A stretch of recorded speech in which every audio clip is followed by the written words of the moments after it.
इन लोगों से भी तो सवाल जवाब किए जाने चाहिए ना, जो सो कॉल्ड मुसलमानों का ठेकेदार समझते हैं। उनके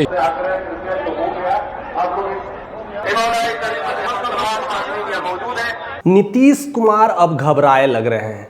ऐसा इसलिए हो रहा है कि इफ्तार पार्टी को लेकर करके अब कोई नहीं आ रहा है। हालांकि यह अपने आप में एक बड़ी समस्या निकल के आ रही है और नीतीश कुमार को यह समझ में आ चुका है कि अब मेरी लुटिया डूबने वाली है, अब मेरा यहाँ से झोला उठने वाला है। क्योंकि नीतीश कुमार जिस तरह की राजनीति करते हैं उसमें मुस्लिम वोटर्स का भी योगदान रहता है, दलित वोटर्स का भी योगदान रहता है, ओबीसी का एक बड़ा कंट्रीब्यूशंस रहता है और उस कंट्रीब्यूशन में कहीं ना कहीं मुस्लिम का हाथ से जाना एक खतरे की घंटी बज गई है। और ये सारा कुछ वक्त बिल को लेकर के हो रहा है। तो इनका मकसद एक ही है कि भारत के मुसलमानों से उनकी मजहबी शनाख्त को छीन लिया जाए। मैं आपको नीतीश जी या चिराग जी के पार्टी में कोई नहीं जाएगा, या इफ्तार हो या फिर रमज़ान हो या ऐसे कई सारे मुस्लिम संगठन के कार्यक्रम हो, उसमें ऐसे नेताओं की एंट्री बंद है। उसमें खास करके मदनी ओवैसी ने चेतावनी भरी अंदाजों में बोल दिया है और उसका असर कहीं ना कहीं दिखने लगा है। नीतीश कुमार भी घबरा गए हैं, परेशान हो गए हैं। ऐसे तो वो चुप रहते ही हैं, उनके कई सारे वीडियोज़ इस तरह से वायरल हो रहे हैं जिसको लेकर के उनको मेंटली लोग कहते हैं कि इल हो चुके हैं। कई सारी प्रॉब्लम्स तो चल रही है और एक प्रॉब्लम्स और खड़ी हो चुकी है। अब नीतीश कुमार का कहीं ना कहीं बेड़ा गर्क होने वाला है। अब इस चीज़ को लेकर के नीतीश कुमार ने एक इफ्तार पार्टी रखा। अब देखिए बड़ी मज़ेदार चीज़ है, इफ्तार पार्टी रखा तो कोई नहीं आ रहे हैं। अब वाकई में टेंशन हो रहे हैं, अब क्या करना चाहिए। तो खुद नीतीश कुमार ही इफ्तार पार्टी में जा रहे हैं, टोपी लगाएं और जा रहे हैं और ऐसे नमस्कार करते हुए, प्रणाम करते हुए, रिक्वेस्ट करते हुए नज़र आ रहे हैं कि हम आपके साथ हैं।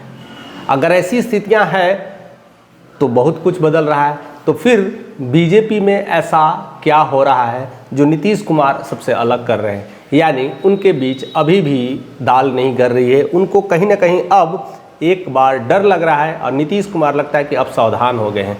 उन्होंने अपने इफ्तार पार्टी में मुस्लिम वोटों की अहमियत को समझ चुके हैं और साथ साथ तेजस्वी के लिए भी एक मौका दे दी है। तेजस्वी यादव को भी अपने इफ्तार पार्टी में भी आमंत्रण दे चुके हैं। यानी बहुत कुछ अंदरूनी दाल पक रहा है, बहुत कुछ खेल अंदर अंदर चल रहा है। जो हम बाहर देखते हैं वह सही में उतना सच नहीं होता है जितना कुछ अंदर पकड़ा होता है। और पॉलिटिक्स में यही एक गंदा खेल है जो आम इंसान की समझ से बाहर हो जाती है।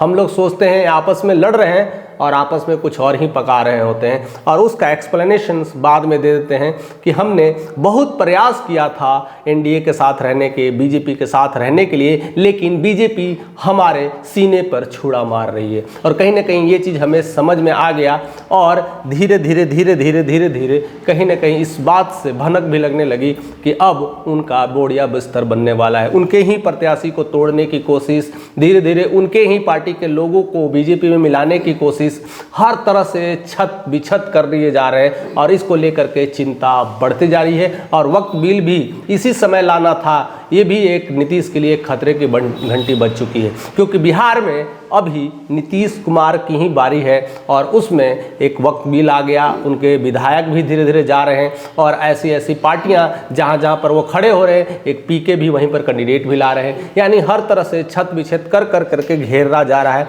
और इसको लेकर करके कहीं ना कहीं ये डर यह समाया जा रहा है नीतीश कुमार। ये नीतीश कुमार बिल्कुल समझ चुके हैं कि अब तो हमारा तो लुटिया डूबने वाला है। साथ साथ नीतीश कुमार को यह भी समझ में आ गया है कि मैं जो 122 सीटों की बार बार कह रहा हूं कि मुझे चाहिए, शायद लगता है कि उन्हें 122 सीट भी ना मिले।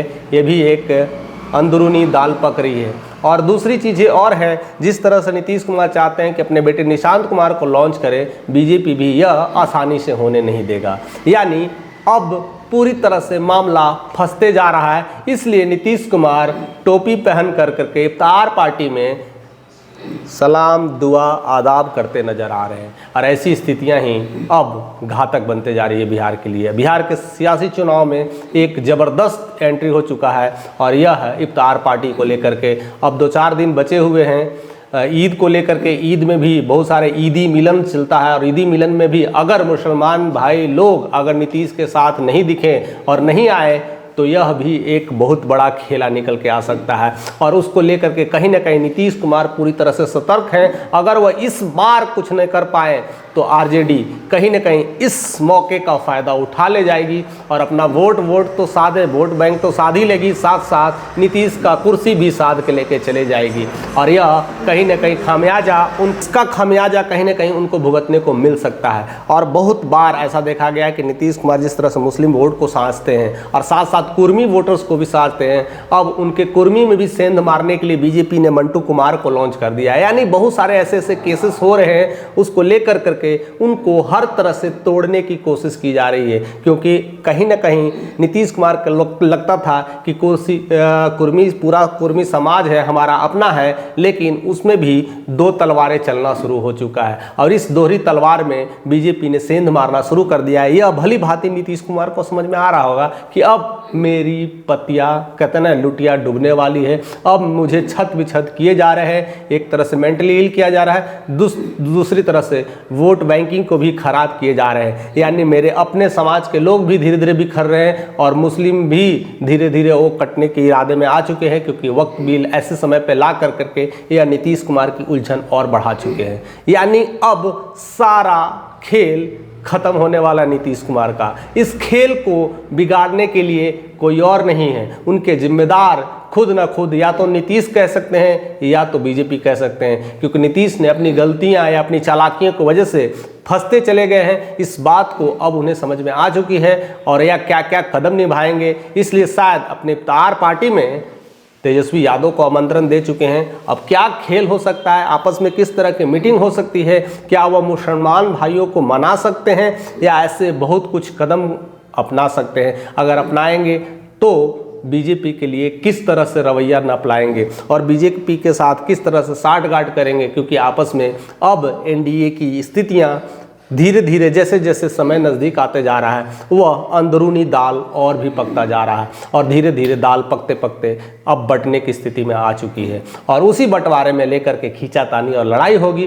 क्योंकि दाल अब पक गया है तो हिस्सा सबको चाहिए और उसी हिस्से को लेकर के अब लड़ाई होने वाली है। और उस लड़ाई में क्या क्या होगा, कौन कौन छत बिछत होंगे, कौन किसके साथ होंगे, ये तो वक्त ही बतलाएगा। आज के वीडियो में बस इतना ही। ऐसे ही हमारे साथ बने रहिए, चैनल पर नए हैं तो सब्सक्राइब करिए।